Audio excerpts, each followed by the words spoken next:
آؤ تمہیں وفا کی ایک کہانی سناؤں، آؤ محبتوں کی ایک کہانی سناؤں۔ مدینے کا شہر ہے، اللہ کے محبوب جلوہ فراز ہے۔ مسجد نبوی میں ہر لمحہ نور برستا تھا۔ آقا تشریف فرماتے اور صحابہ حضور کے گرد یوں بیٹھتے جس طرح چاند کے گرد ہالہ ہوتا ہے اور بدر تمام کے گرد ستارے ہوتے ہیں۔ آقا واز و تلقین کرتے، لوگ سنتے، من میں اتارتے، روحوں کو تازگی دیتے۔ ایک چھوٹا سا بچہ ہے جو ننھے ننھے پاؤں سے چل کے مسجد نبوی میں پہنچ جاتا ہے۔ نام اس کا عمیر ہے۔ بمشکل سے بولنا سیکھا ہے اس نے۔ آقا کریم علیہ السلام کی خدمت میں کبھی وہ اپنے چچا جلاس بن سوید کے ساتھ جاتا ہے، کبھی وہ اکیلا بھی چلا جاتا ہے۔ ایک دن اس کا چاچا نہیں گیا لیکن بچہ گیا اور حضور کی بات سنی۔ آقا کریم نے آخرت کے بارے میں، قیامت کے بارے میں نقشہ بیان کیا۔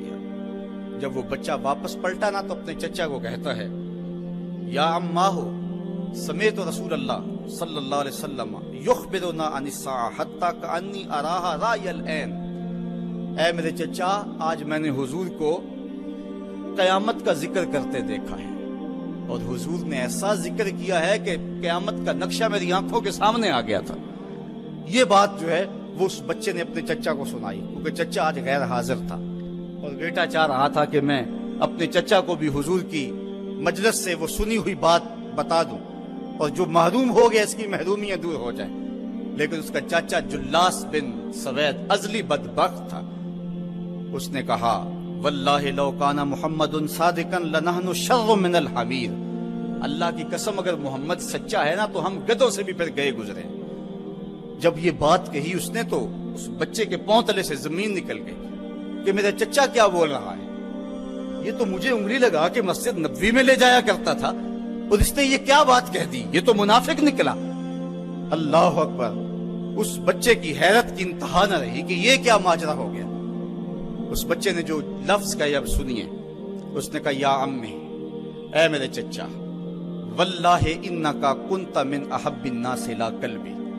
اللہ کی قسم میرے دل کو سب سے اچھا اگر کوئی لگتا تھا بندہ تو وہ تو تھا۔ میں تیرے سے پیار کرتا تھا اس لیے کہ تو مجھے انگلی سے لگا کے حضور کی چوکھٹ پہ لے جایا کرتا تھا۔ مجھے اس لیے تو پسند تھا، مجھے کائنات میں سب سے محبوب تو تھا۔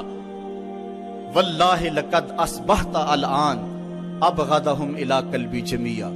اور اب میری حالت یہ ہے جتنا برا تو لگتا ہے واللہ مجھے کوئی بھی نہیں لگتا۔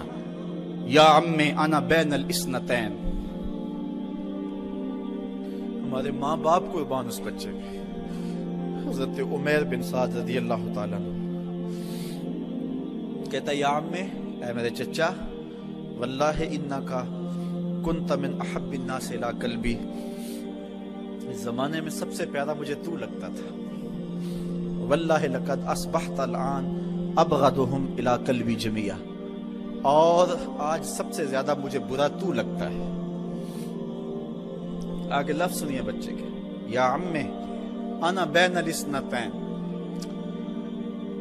چچا جی، اب میں ایسے دو راہے پہ کھڑا ہو گیا ہوں، دو راستے جاتے ہیں۔ ایک راستہ تو میرے لیے یہ ہے، اما ان اخون اللہ و رسولہ فلا اخبر الرسول۔ ایک راستہ تو یہ ہے کہ میں اللہ اور اس کے رسول سے خیانت کروں اور جو تیری بات ہے وہ رسول اللہ کو نہ بتاؤں۔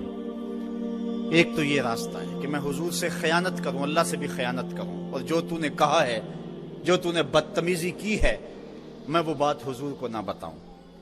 وَإِمَّا أَنْ أُخْبِرَ الرَّسُولَ وَلْيَكُنْ مَا يَكُونُ۔ اور دوسرا راستہ میرے پاس یہ ہے کہ جو تو نے کہا ہے میں جا کے حضور کو بتاؤں، پھر جو ہو سو ہو۔ بس اب میرے پاس دو ہی راستے ہیں۔ فقال جلاس بن سوید، اس کے چچا جلاس بن سوید نے کہا، انت طفل غض لا یصدقک الناس فقل ما شئت۔ تو نا سمجھ سا بچہ ہے، چھوٹا سا بچہ ہے، تیری بات کس نے ماننی ہے، جا جو جی چاہتا ہے کہہ لے۔ وہ بچہ اٹھا اور حضور کی مجلس میں پہنچ گیا، حضور کی چوکھٹ پہ حاضر ہوا۔ اور وہ بچہ کیا کہتا ہے، صاحبو ان کانوں سے نہیں، ان جملوں کو دل کے کانوں سے سننا ہے، اور اس دعا کے ساتھ اللہ ہماری نسل کو بھی حضور کا ایسا پیار دے، حضور کی محبتیں دے۔ وہ کیا کہتا ہے، یا رسول اللہ صلی اللہ علیہ وسلم الجلاس بن سوید خان اللہ و رسولہ، حضور جلاس بن سوید نے اللہ اور اس کے رسول سے خیانت کی ہے، وہو عمی، اور میرا چچا لگتا ہے۔ اگلے لفظ سنیے، وَقَدْ تَبَرَّأْتُ إِلَى اللَّهِ ثُمَّ إِلَيْكَ مِنْهُ، حضور میں پہلے اللہ کے حضور پھر آپ کے حضور اس سے بیزاری کا اعلان کرتا ہوں۔ حضور میرا اس سے کوئی تعلق نہیں ہے، میرا اس سے کوئی واسطہ نہیں ہے۔ میں اللہ سے بھی کہتا ہوں میرے مالک، میرا چچا سے کوئی تعلق نہیں ہے چونکہ وہ تیرے محمد کا دشمن ہے۔ حضور میں آپ سے بھی کہتا ہوں کہ میرا میرے چچا سے کوئی تعلق نہیں ہے چونکہ وہ آپ کا دشمن ہے۔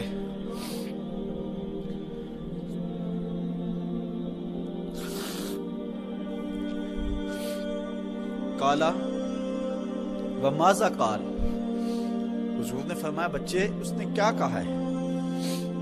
بچے نے ساری کہانی سنا دی کہ میں نے آپ کی تقریر سنی، آپ کی گفتگو سنی اور جا کے بتائی تو اس نے کہا کہ اگر وہ سچے ہیں تو پھر تو ہم گدھوں سے بدتر ہو گئے۔ حضور نے صحابہ کو بلایا، کہا کہ یہ واقعہ پیش آیا ہے، بتاؤ کیا کریں۔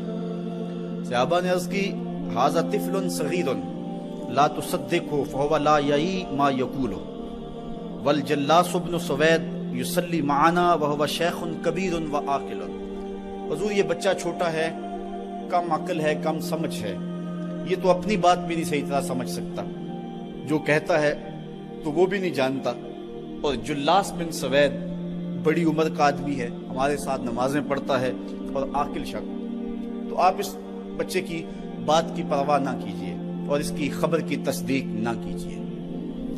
ادھر جلاس بن سوید کو جب پتا چلا تو اس نے بھی قسمیں کھانی شروع کر دی کہ میں نے تو کوئی بات کہی نہیں ہے، ایک چھوٹے سے بچے نے جا کے ویسے ہی بات کر دی۔ تو حضور نے اس بچے کی بات کو نظر انداز کیا صحابہ کے کہنے پہ۔ اب اس بچے نے جب دیکھا کہ میری بات حضور نے قبول نہیں کی ہے تو اس نے جھولی پھیلا لی اور آسمان کی طرف دیکھ کر کے کہا اللہم ان کنت صادقا فصدقنی وان کنت کاذبا فکذبنی، اے اللہ اگر میں جھوٹا ہوں تو مجھے جھوٹا کر دے، اور اگر میں سچا ہوں تو میری سچائی کا اعلان کر دے۔ یہ بچے نے جب بات کی تو ابھی اس نے منہ پہ دعا مانگ کے ہاتھ نہیں پھیرے تھے کہ جبریل آ گئے، اور سورہ توبہ کی آیت نازل ہوئی یحلفون باللہ ما قالوا وَلَقَدْ قَالُوا كَلِمَةَ الْكُفْرِ وَكَفَرُوا بَعْدَ اسْلَامِهِمْ، یہ قسمیں کھاتے ہیں کہ ہم نے یہ بات نہیں کی ہے۔ محبوب انہوں نے اسلام لانے کے بعد کلمہ کفر بولا ہے، انہوں نے کلمہ کفر بولا ہے، اس نے بات کہی ہے۔ تو اللہ تعالیٰ کے محبوب نے اس بچے کو اپنے پاس بلایا، کہا مرحبا بالذی صدقہ ربہ من فوق سبع سماوات، خوش آمدید وہ بچے جس کی 7 آسمانوں سے اوپر رب نے بھی گواہی دی ہے، جس کی رب نے بھی گواہی دی ہے۔ پھر حضور نے اس بچے کے کان کو پکڑا اور فرمایا وفت اذنک یا غلام وصدقک ربک، بچے تیرے کان نے ٹھیک ہی سنا تھا اور تو وہ ہے جس کی گواہی اور جس کی تصدیق میرے رب نے فرمائی۔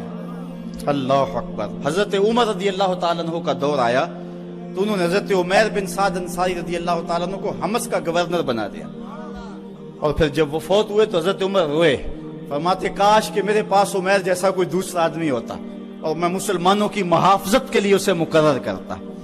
اللہ اکبر۔ تو حضور علیہ الصلوۃ والسلام کی محبت اور حضور کے ساتھ وفا کا یہ رشتہ اور یہ تعلق اور یہ گہرا ربط اللہ تعالیٰ کی محبت کا بندے کو مستحق کرتا ہے۔ اللہ نے بھری بزم کے اندر اس بچے کو عمیر بن سعد رضی اللہ تعالیٰ عنہ کو جھوٹا نہیں ہونے دیا۔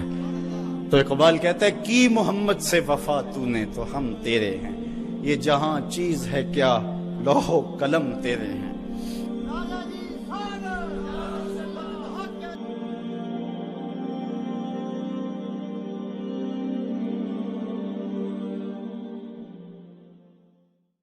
ستر ماؤں سے زیادہ پیار کرنے والا رب، 70 ماؤں کا زندگی بھر کا پیار ایک طرف اور مالک کی ایک نگاہ ایک طرف۔ اللہ اکبر۔ کتنے کتنے نکمے اور کتنے کتنے سرکش متکبر اور کتنے کتنے بدکار لیکن اللہ ان کا رزق نہیں روکتا، ان کا پانی نہیں روکتا، ان کی آکسیجن نہیں روکتا۔ وہ اگر چاہ لے کہ میں ان کو مجبور کر دوں تو 1 سیکنڈ بھی نہ کوئی نکال سکے۔ انسان اتنا مجبور ہے۔ شیخ سعدی فرماتے ہیں اندر والا سانس باہر نہ آئے تو بندہ کیا کر سکتا ہے؟ باہر والا سانس اندر نہ جا سکے تو بندہ کیا کرتا ہے؟ نظام انہضام ٹھیک نہ رہے، کوئی چیز حلق سے نیچے نہ اتر سکے تو کیا کر سکتا ہے؟ اس کا پیشاب رک جائے تو اس کو دن کو تارے نظر آ جاتے۔ انسان تو ہے کیا؟ تجھے ناز کس بات پہ ہے؟ ما غرک بربک الکریم، تجھے کس چیز نے مغرور کیا ہے؟ تیرے پاس ہے کیا؟ دولت، حسن، جوانی، اقتدار، صحت، وہ چیز تو بتا کہ جس میں تجھے ناز ہے۔ اس کی توفیق کے بغیر تو 1 قدم نہیں چل سکتا، تو سانس نہیں لے سکتا، تو پھر ناز کس بات پہ، غرور کس بات پہ؟ اور اسی کا در چھوڑ کے بھاگ گیا جس نے تجھے زندگی دی، اسی کی دہلیز سے بغاوت کر گیا جس نے تجھے تخلیق کیا، اسی کے حکموں کو توڑ رہا ہے جو تجھے زندگی کی ساری بہاریں بہم پہنچا رہا ہے۔ 5 مرتبہ آواز آتی تھی حی علی الصلاۃ حی علی الفلاح، آجا نیکی کی طرف، تو نے کبھی پرواہ نہیں کی۔ لیکن صبح جب اٹھتا ہے تیرا رزق بند نہیں ہوا ہوتا، تجھے ناشتہ اس طرح ملتا ہے، تجھے آکسیجن تازہ ملتی ہے، تجھے نعمتیں نصیب ہوتی ہیں۔ بتا کائنات میں کوئی ایسا بھی ہے جس طرح تیرا رب ہے؟ ما غرک بربک الکریم، وہ شے کون سی ہے جس نے تجھے کریم رب سے غافل کر دیا؟ تو آجا پلٹ کے یا ایھا الذین آمنوا اتقوا اللہ، اے ایمان والو اللہ سے ڈر جاؤ۔ اللہ سے ڈرنا اس مفہوم میں ہے کہ بندہ ڈرتا ہے کہ مالک کہیں ناراض نہ ہو جائے، وہ روٹھ نہ جائے، میری زندگی کا سارا حسن اس کی رضا سے ہے، اور اگر وہ روٹھ گیا تو میرے پلے رہے گا کیا؟ دیکھیے جب اللہ روٹھتا ہے، ناراض ہوتا ہے تو رزق بند نہیں کرتا، اللہ ناراض ہوتا ہے تو آکسیجن بند نہیں کرتا۔ سورج کو حکم نہیں ہوتا کہ فلاں میرا نافرمان ہے، تیری کرنیں اس کے آنگن میں نہیں جانی چاہیے۔ چاند کو منع نہیں کیا جاتا، فلاں کے آنگن میں چاندنی نہیں بکھیرنی۔ آکسیجن روک دی نہیں جاتی، کھانے روک نہیں دیے جاتے۔ جب اللہ کسی سے ناراض ہو جاتا ہے ہدایت روک دیتا ہے۔ اللہ کسی سے ناراض ہوتا ہے تو من اجڑ جاتا ہے۔ اللہ جب کسی سے ناراض ہوتا ہے تو سجدوں کی توفیق نہیں ملتی۔